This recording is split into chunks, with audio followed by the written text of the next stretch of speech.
The Demon Barber of Fleet Street's back on Broadway, the first full-scale revival of Sweeney Todd in years. The classic revenge tragedy is packed with star power, including Josh Groban and Annaleigh Ashford. Let's check back in with Paul Wontorek.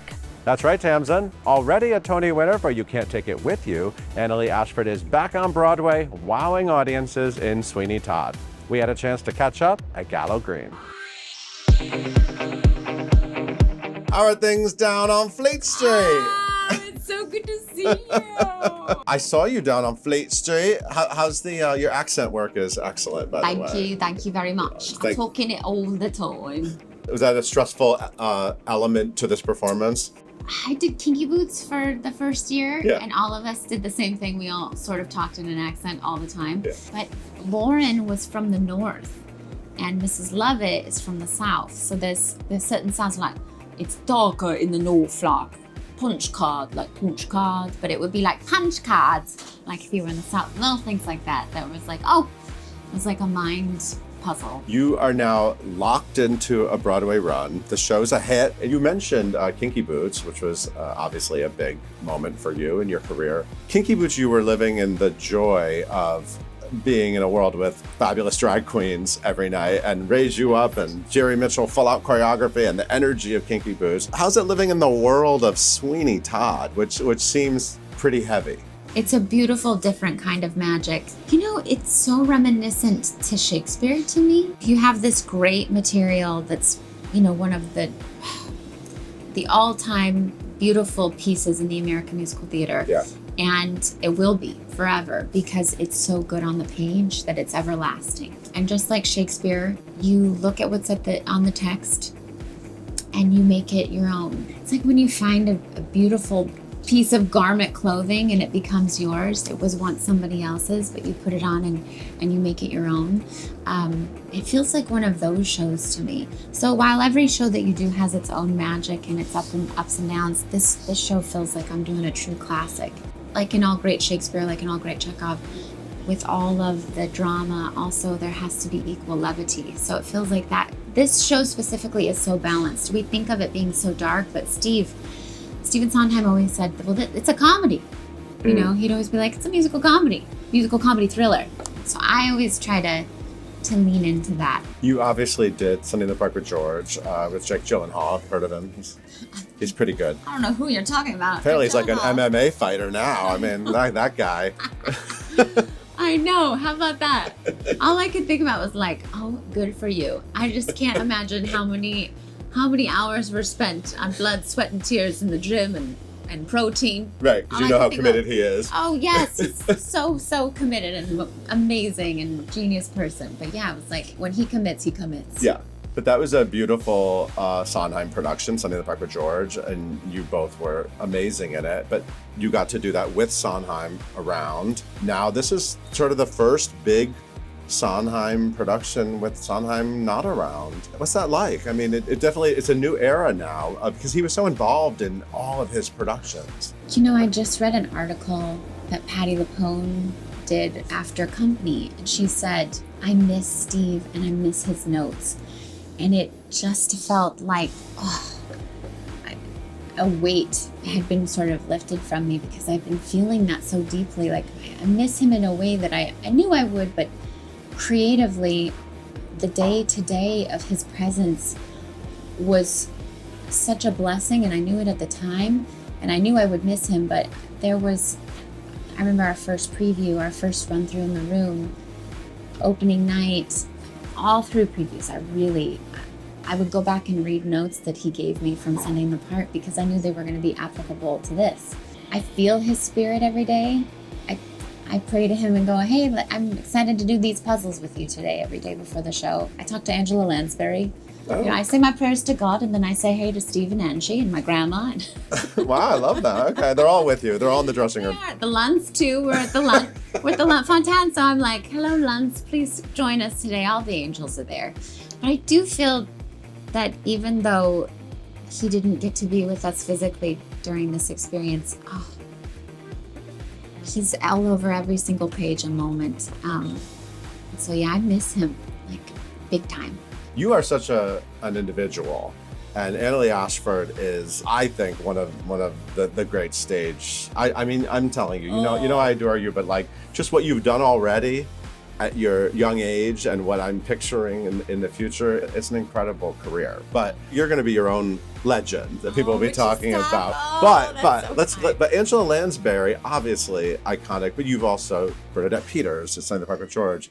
You've even done some iconic, you did an Idina Menzel turn in Rent. You did a Kristen Chenoweth role in Wicked, right? I mean, you've sort of done a lot of roles and added your own stamp to what other people did, and every time turned it into something completely new. What do you like about that process? And is there anything difficult about that? Or when you take on somebody like Mrs. Lovett, people come in with an expectation of who she is. You know, anytime that you revive something, you're always confronted with expectation. Yeah.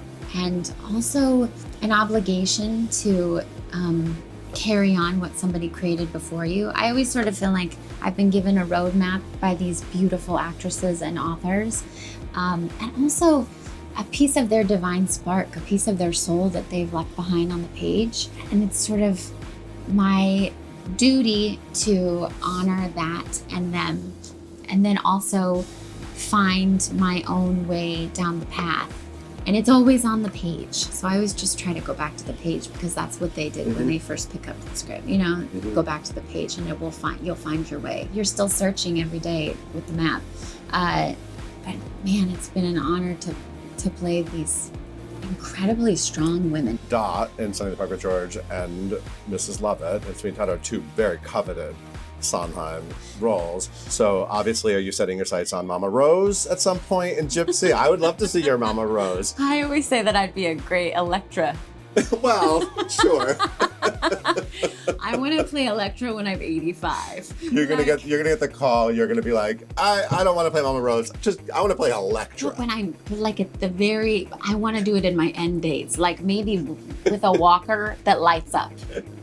You know, I just think that would be delicious. There's sometimes that I have moments where I'm just in awe that I got to get to play these roles. It's like getting to have known Shakespeare while he was alive and getting to have played Hamlet. You know, it feels like that. It's sort of bananas. I'm so beyond overwhelmed and grateful. You really deeply respect the legacy of theater and the history of it, and what you talked about with passing these roles on, and these performers and these spaces that you work in. I mean, all of that means a lot to you. It means a lot to me. I grew up in Denver. These credible people that I learned how to make theater from. That's when I learned about the importance of passing on to the next, and also honoring your elders. And we've had some really special people come and see the show recently. Bernadette Peters being one of them. Ben Vereen came recently. All of these wonderful titans of the theater. And to me, they're the people who teach you how to do it. And they're also the people who teach you how to do it on stage, and they teach you how to do it off stage. Because we're a family backstage, and you can feel that family when it comes on stage. If it's a happy family, you can feel it. You can feel it out in the house. So I always try to give an energy and air for a happy family. I love that. So let's talk about the patriarch of that happy family, I suppose, Josh Groban, the bizarre patriarch, Sweeney Todd. By the way, there's it's a sexy thing going on between Mrs. Lovett and, I mean, you're really, I'm bouncing all over him at times. I mean, well, she does say, always had a fondness for you, my dear, right when he comes in. And she says, me rumpled bedding is legitimized by the sea. So there's been some rumpled bedding. It's in the text. I feel like there must have been a lot of cracking him up moments in rehearsal, because he's Josh Groban. I mean, he's a very lovely, he's so funny. He's just a lovely, warm man. You know, he's doing the Sweeney Todd thing, right?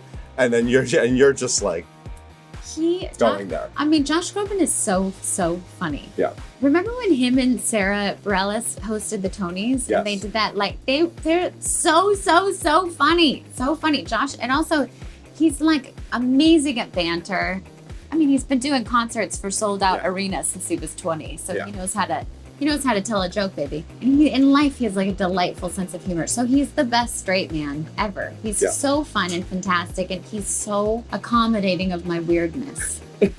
He's such a sweet, gentle soul towards it. And also, one of the things that's special about his energy is he has all that fire and anger and all the dark stuff you're supposed to have with Sweeney, but then there's a warmth and a lightness about him, I think, that's really special and unique, and also plays into, you know, the love story that I'm desperately trying to create, much to Sweeney's dismay. There's times before entrances where, you know, my action in the play is to just survive. Yeah.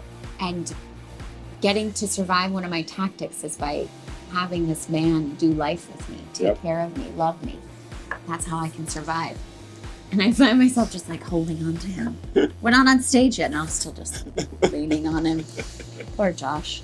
You mentioned your husband, Joe. I think you're going to celebrate 10 years this summer of marriage. How about that? Congratulations. That's exciting. We made it. You made it, absolutely. And you have a little boy. We have a 6.5-year-old little boy. Yeah. How's family life? It's great. You know, they're navigating me doing this play, and my sweet husband is just taking care of me and my sweet boy so beautifully. Like in a way that I'll get to repay him back the favor soon. I'm sure someday he'll be doing a play, and I'll make his coffee in the morning and bring it to him and make sure he gets to sleep in. And I'll take Jack to school. They're taking care of Mama right now, which is an amazing thing. 8 shows a week. It's a challenge, and it takes a village. It takes a community of people to help you kind of get through each day. And my boys are so good to me. I'm so grateful for my husband and my little boy. So what does Jack know about meat pies and Barbers and Sweeney Todd? And he knows it's scary. He knows that Sweeney Todd, if we had to explain, there's too many visuals for him to kind of not get it. So he knows he kills people, knows it's not real. You know, he knows all that. Okay, yes. He's 6.5, so he gets it.